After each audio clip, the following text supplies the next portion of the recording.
आप supreme court के जो इस टाइम पे चीफ जस्टिस हैं उनकी जगह अगर आप हों और आप सुप्रीम कोर्ट के चीफ जस्टिस बन जाएं, तो आप इस 26वीं तरमीम के बारे में, जो 26वीं तरमीम हुई है, इसके हवाले से क्या स्टेप्स लेंगे? आप इसको एग्री करते हुए ऐसे ही चलेंगे जो निज़ाम चल रहा है, या आप कोशिश करेंगे कि ये जो पहले वाला निज़ाम था 26वीं तरमीम से, वो होना चाहिए?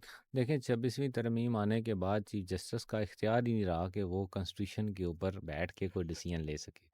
वो कॉन्स्टिट्यूशनल बेंच ले सकता है, तो चीफ जस्टिस का ये मैंडेट ही नहीं है। ओके, चीफ जस्टिस एक लिमिटेड वो आम लोगों के केसेस, वो कॉन्स्टिट्यूशनल बेंच है जो कि कॉन्स्टिट्यूशन के ऊपर कोई जजमेंट दे और सकता जो है। कॉन्स्टिट्यूशनल बेंच का जो जज है, जह वो उसकी पावर सुप्रीम कोर्ट के जज चीफ जस्टिस से ज़्यादा है?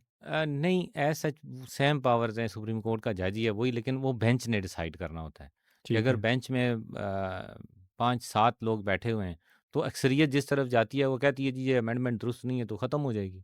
अच्छा, वो अकेला तो वो भी कुछ नहीं कर सकता। मतलब जो पहले एक सुप्रीम कोर्ट के जज के पास, चीफ जस्टिस के पास जो पावर थी, अब वो पावर नहीं रही, नहीं, और वो अब वो डिवाइड हो गई है। वो कॉन्स्टिट्यूशनल बेंच, ये जो कॉन्स्टिट्यूशनल इश्यूज़ हैं, वो एक्सक्लूसिवली वो जो है वो डील करता है, वो कॉन्स्टिट्यूशनल बेंच डील करता है। तो मतलब अगर आपको मौका मिले तो आप चीफ जस्टिस बनना चाहेंगे, या उस आईनी बेंच का सरबराह बनना चाहेंगे?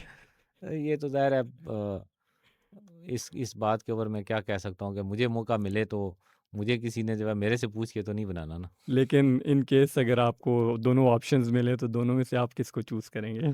दोनों में से बेहतर ऑप्शन जो है वो कॉन्स्टिट्यूशनल बेंच ही है वैसे। Constitutional bench. ठीक है, मतलब उसका इख्तियार ज़्यादा है।